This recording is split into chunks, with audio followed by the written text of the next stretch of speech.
So let's jump on to the second part of the book when it's Cal Newport giving us the suggestion, how do you implement this into your daily life? But first and foremost, he gives us 4 different philosophies to try out yourself, experimenting with yourself, what does philosophy work for you, and implementing it that way. One of the key results that's really interesting that I would like to share with you is the fact that we all have a limited amount of willpower or energy. It's a perk of motivation everyone have within 24 hours, and he said that it takes 9 minutes a day for your brain to reach a full concentration, to be really intensely focused on one object. That's for everyone. And if you get trained to become professional or at elite level, the number of time that you can do that is 4 hours a day. That's the maximum that anybody could concentrate and to reach the peak maximum level, because we only have just a limited amount of energy, time. In order to work deeply, we need to plan it out. We need to have a routine, so that when you get into that momentum, all you need to do is just solely dive into whatever you need to do. And it says that you need to reserve your willpower and set a time of the day to carry on a task for deep work in a quiet location. For myself, it was waking up at 5 o'clock in the morning when it's really quiet. I feel like morning is the best time when my brain is 100% capacity. It's been charged overnight, everything's been clear. I'm at my reset button and I will just learn the best, so I need to make the most out of it. The first habit is building the ability to wake up at 5 o'clock. It's easy in the summer when it's daylight, but it's really challenging in the winter when it's night and dark, and it's easy enough for just like press the snooze button, and then I've been losing that time. So it's just like giving myself the accountability that I cannot set that snooze button, put my phone somewhere far away so I can't reach it, and wake up and pick up my book, learn and read more new content so that I can share into my channel. So let's jumping back to 4 different philosophies that Cal Newport listed in this book. First one is the Monalistic Philosophy, and with this philosophy, the example that demonstrate this philosophy is, if you look at monk, they just work and live in their temple, and they don't care what's ever happened in the outside world. They just focusing on their meditations and like live in a really calm manner, and they learn approach all the philosophy that way, and they create the best work without the connection of the social media, of anything that happening in you and I day-to-day life. So, and it's giving us some example of people who just like all the scientists or the writer in the past, when they build a temple, when they just go in there for a few months, a year, and they just stay there, produce their best work, and then come out when it's all done. And obviously not everyone can have that luxury of literally just detach from the world and just do that. So it's really not very popular philosophy for us to apply. But again, if you can just have a room inside your house when you can just put do not disturb sign that no one could enter, and you just stay there and to work quietly, if that helped with you to improve your concentration, you can try that. And sometimes I think I am kind of this personality, because when I was revising for my exam, I could just forget about my phone. I just don't look at my phone. I don't care what's happening in the world. I will just go into the library. I've got my revision schedules there, stick with that. It helped me for concentrating much better. I don't need to like distract myself with any notifications or any gossips happening outside. It's also one of the weaknesses as well for me, because my mom said like I could just like dive straight in it and don't care about anything else. I would just not call her and ignored everybody else, and I was just too busy focusing on my revision or purely whatever goal that I set for myself at that moment in time. That was all that my brain was just focusing on. That for me, that recognizing that I'm so responsive to notification, I get really emotional when things that doesn't happen in the way that I want it to be. So the best way to avoid that is just to not look at it in the first place. It's like making it harder for myself to get distracted. The second philosophy is bimodal philosophy. Bimodal philosophy is, if you look at it like us working 9 to 5 Monday to Friday. So 9 to 5 is if you are just doing like repetitive work and you're not really producing any quality work, then you could just think of it that as a shallow work, and for 5 days a week, and the last 2 days a week, then that's when you focusing on your own project, you work on something that you're really passionate about. You just find out what schedule work with you and plan it out. Plan out the weekend. If you think you only have 2 days in the weekend to focus on that, strictly in 30 minutes block, or even as strict a 5 minutes block like Elon Musk. That take a lot of time to just plan ahead. They split the time for intense and uninterrupted concentration. The third philosophy is the rhythmic philosophy. This is philosophy that actually really relevant to us right now, and it's given us like one of the comic writer in the book, and he said like one of the junior member approached him and asked, how do I write a good comic book? And his answer was like, write a joke every single day. And how do you do that? You're just getting better by practicing it. And referring to the Atomic Habit book, and you have to build in that habit so that you can practice whatever you need to do. And what he says, recommend to keep a calendar on it wall, and you just write a joke every single day and you tick on that calendar that you've done. So it's giving yourself the reinforcement that you are still following your pursuit and you still practicing every single day, creating more dopamine and helping you carry out that habit. Ultimately, you get to the point when you're like, oh, you have to do it, otherwise your day doesn't feel completed if you don't carry out that certain task. And it's visualize having that in front of you, motivate you need to get it done. And if you do it for long enough, it's create a chain, and your next task is try not to break that change. And the longer you can carry it, the more that habit will build and it will become your identity. You're likely to see that change, especially when you get a few weeks under your belt. Your next job is not to break the change. And this concept adopted again in James Clear's book. The rhythmic philosophy is to integrate deep work into your life by building new habits. You don't have to choose when you go deep. Your body will automatically go into the state without distraction. The final philosophy, number 4, is journalistic philosophy, and it's giving us some example of a lot of authors who written New York best-selling book. They still doing their day job and they just write their book in their spare time, and they could just like go somewhere outside of their cruise and sit in a quiet room for half an hour to write what they need to do, and they set themselves a very tight deadline in order to make it happen. And it's difficult for us as a new beginner to utilize that approach, because for these people you have to have a solid foundation that all the books that they've written in the past is successful, and they know that if they put that amount of work, that same integrity, they will create a good quality of work. And in order to apply this approach, you have to have that foundation, and which is very challenging for beginners. And the author of this book too, he was using himself as an example of this journalistic philosophy, and he says, he's the father of 2 and he does work, he's a professor in computer science, so he just have to spend like, he had to just whatever spare time that he had, if they have any cancel lecture, then he will just go straight into that. The time that he managed to work to produce it, to write this book, is when his wife go to see her parents, or when he have extra childcare, or when a meeting is cancelled.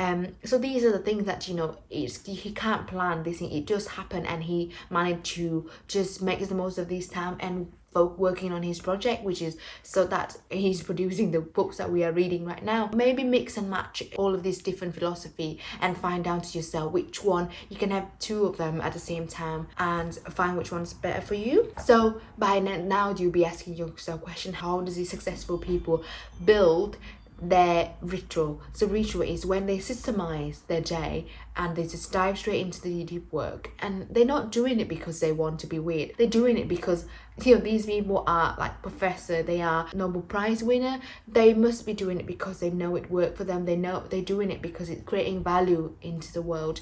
So it worked for them, it clearly will work for me, and I hope you find it useful too. And reflect on your daily routine. Planned out an example of a guy that had an office that everything in the office it's like everything had its own space. Even what kind of clothes that he's wearing to get into the office, it will be the same. And going back to you might be thinking, talking about your work, but I'm keep referring to the Atomic Habit books, and I think they all share the same concepts, that you have your brain picking up clues as you go along. In order to revise, you put certain kind of music, or you wear certain kind of clothes, you have a certain kind of smell of scented candle into your room, and that would activate you, facilitate you to get into the zone where you just fully focus on whatever you need to do. The author recommended that you have to create a systemized routine, or systemize whatever you do in order to help you facilitate that. Instead of waiting for inspiration to strike, because it's a terrible plan. In fact, perhaps the single best piece of advice I can offer anyone trying to do creative work is to ignore inspiration. David Brooks, he summarized it further as great creative mind think like artists but work like accountants. So to conclude, the benefit of optimization of your schedule to support you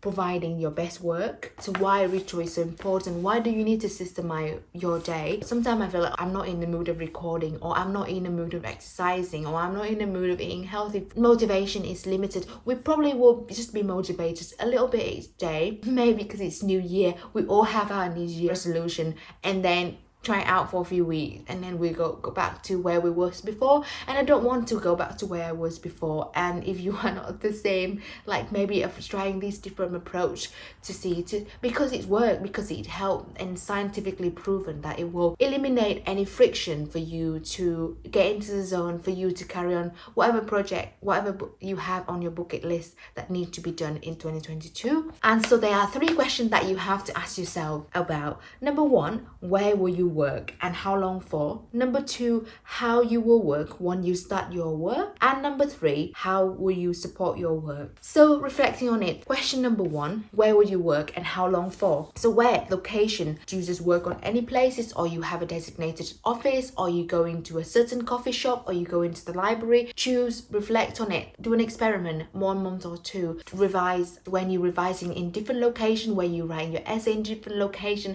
finding out to yourself where is it that you producing the most amount of work. Measure as well to see like your productivity when you work at different location, and see which one work well for you. Rule number 2, how you work when you start your work. So what rule and processes that you have in place? Is it no phone allowed into the room, no distraction? Would it be morning only? How do you measure the activity? So what measure get managed? You need to measure your productivity and see whether it's effective or not. The author give us some recommendation that you can monitor the amount of words produced per 20 minutes interval, and that could keep your concentration honed. Without this, you will have the mentality to litigate again and again what you should do, what you should not to be doing during this session, and keep trying to assess whether you are working sufficiently hard, and these are unnecessary draining your reserve willpower. Are you working hard enough? And again, you have to operate in the task when it's slightly more difficult to your current ability, enough not too difficult so you give up, but also not too easy so you bored easily. Question number 3, how do you support your body and brain to provide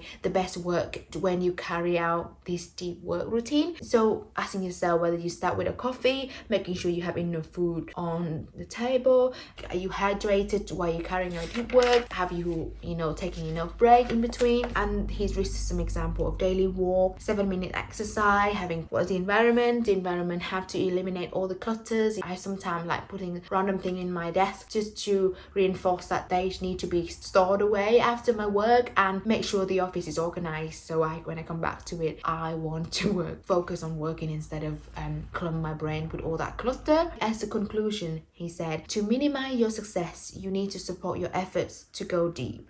At the same time, these supports need to be systemized so that you don't waste the mental energy figuring out what you need to do in that moment. But keep in mind that these require experimentation, so you have to be willing to work on it. So obviously there's no one size fit all. You have to try it out yourself and find out which system, what kind of ritual is work for you enables you to provide the best work, and be willing to work on it and find out yourself, because what worked for me might not work for you. When you are carrying out that project, you'll be asking yourself, why are you doing this? Should I just be watching Netflix? Should I be watching Squid Game and be on social media? If that is your choice, everyone is different, but sure that your effort is worth it. Once you are involved into something that feels right, the impact can be significant. To work deeply is a big deal and should not be an activity that undertaken lightly. Providing your mind with a structure and commitment, it needs to slip into the state of focus where you can begin to create things that matter, to create something that meaningful, and I feel inspired to do so. And again, another concept that really interesting in the books that I have tried out and I find it's really helpful for me is to scheduling your break and telling yourself when are you done for the day? And obviously you're carrying out a project, and it's that project doesn't, it takes more than a day, or even more than a month, or even more than a year to complete. So you have to be patient and giving yourself enough time to rest. And a concept that he recommended on the book is to actually say it out loud: shut down, complete. That's at the end of the day, create yourself a highlight, and at the end of the day, when you complete that highlight, you can shut it off. You are done. You had done everything that you possibly can, and tomorrow you can restart, or you can start on it again. And by then, your brain knowing that you have done everything you possibly can, and you can just go spend your time with your family. You spend your time watching Netflix, spending time going for a walk, whatever you do. By then you are free to just carry out, you know, any of the non-relevant work. By the time your mind probably been bombarded enough with information, and if you are just trying to learn more, you're probably not taking anything else in, and that could be left for the next day. And I used to not just like carry out and still take my phone, take my laptop into the bed and just do it at the end of the day and then fall asleep. And I get really anxious because I always feel like I've not done enough. I always feel like there's some unresolved tasks that's waiting for me for the next day. I've tried this so far, just say to myself, set down, complete. At the end of the day, I will just not touch my phone at all. Everything else, if I find it hard to fall asleep at night, I will just take my book, something that easily read at night, and just have a little chit chat with Tristan instead of just go on my phone or scrolling out social media. So that was it for me. All of the key learning that I've gained from the deep workbook. I hope you find it useful. It's really beneficial for me. As you said, you've probably seen from my previous videos that I'm taking a step away from working full-time to gain more time to support my learning, to expanding to different concepts to share with you guys here on my channel. And I hope you find it useful. If you find that all the intake from the book interesting, go and buy a book yourself. Honestly, read about it, make a new remark for your 2022, plan it out and dive into these deep work and creating works that will be beneficial to yourself and to people around you. And I hope you find it useful. Or if you read through the books already and you had other learning that you think that I missed it out and I need to go back into it again, let me know in the comment below, because I know I might be missing something else. You never know, everyone pick up things differently. So, and I hope you enjoyed it as much as I did. Thank you, Cal Newport, for sharing your learning to us, and I have read the book and I've found it really useful, and I can't wait to read other books that you had. Next one will be Digital Minimalism. That's my next book from Cal Newport, and I can't wait to read that. Thank you, Cal.